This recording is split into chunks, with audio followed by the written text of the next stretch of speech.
हमारे पुतिन साहब कुछ खरीदने भी आए हैं या सब कुछ बेचने आए हैं? शर्म आती है कि आप जैसा आदमी हिंदुस्तान का राजा है। We are ashamed that we have a very narrow minded and narrow hearted king of India called Narendra Damodar Das Modi.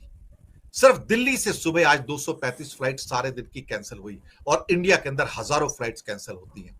लोग 10,000 का टिकट 80,000 में खरीदते हैं दिल्ली से चेन्नई जाने के लिए। अस्सलाम वालेकुम। जैसा कि आप लोगों को पता है कि पुतिन जो कि रशिया का प्राइम मिनिस्टर है वो इंडिया आया था।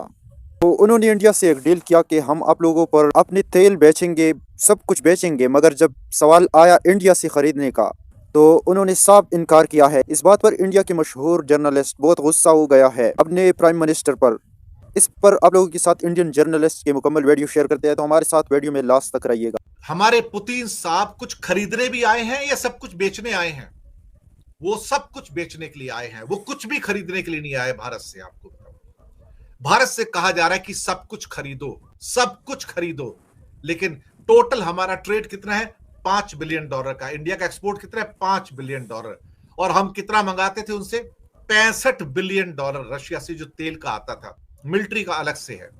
ये जो चूचू का मुरब्बा है ना, इसको अब क्या कहा जाए। जब तंग दिल लोग बादशाह बन जाते हैं ना, जब तंग दिल लोग बादशाह बन जाते हैं और छोटे दिल के लोग जब राजा बन जाते हैं किसी देश के, तो वो देश आबाद नहीं होता, वो देश बर्बादी की ओर जाता है। इन जैसे तंग दिल लोग जो अपने मन में नफरत लेके चलते, शर्म आती है कि आप जैसा आदमी हिंदुस्तान का राजा है। We are ashamed that we have a very narrow minded and narrow hearted king of India called Narendra Damodar Das Modi. IndiGo के केओस ऑल ओवर इंडिया, हजारों फ्लाइट्स कैंसिल हुई।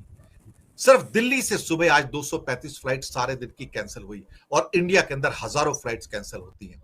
लोग 10,000 का टिकट 80,000 में खरीदते हैं दिल्ली से चेन्नई जाने के लिए। बंबई से कलकत्ता जाने के लिए 50-60 हजार का टिकट खरीदते हैं।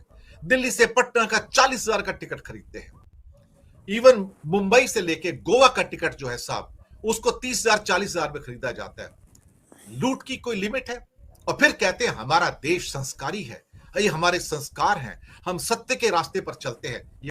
हम दरअसल जब भी ऐसी कोई दुविधा वाली स्थिति आती है और बुरा टाइम आता है, हम अपने हिंदुस्तानियों को लूटने पे लग जाते हैं और फिर कहते हैं ये बाजार है, ये मार्केट है साहब, मार्केट। इस मार्केट के अंदर सब कुछ बिकता है, ईमानदारी बिकती है, सच्चाई बिकती है, आपका ईमान बिकता है। शर्म आती है। ये हमारे भारत के संस्कार हैं।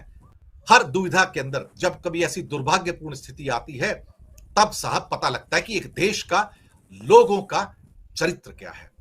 ये चरित्रहीनता आपके सामने है। अभी कुछ कहने को बाकी है क्या? उधर से वो हमारे निर्लज्जता, हमारे राजनीतिक दिखा रहे हैं कि राहुल को ना बुला के, और इधर से ये निर्लज्जता दिखा रहे हैं। इसे बाजार कहते हैं साहब, बाजार। इस बाजार में सब कुछ बिक रहा है। हिंदुस्तान का ईमान बिक रहा है, ईमानदारी बिक रही है साहब, सच्चाई बिक रही है।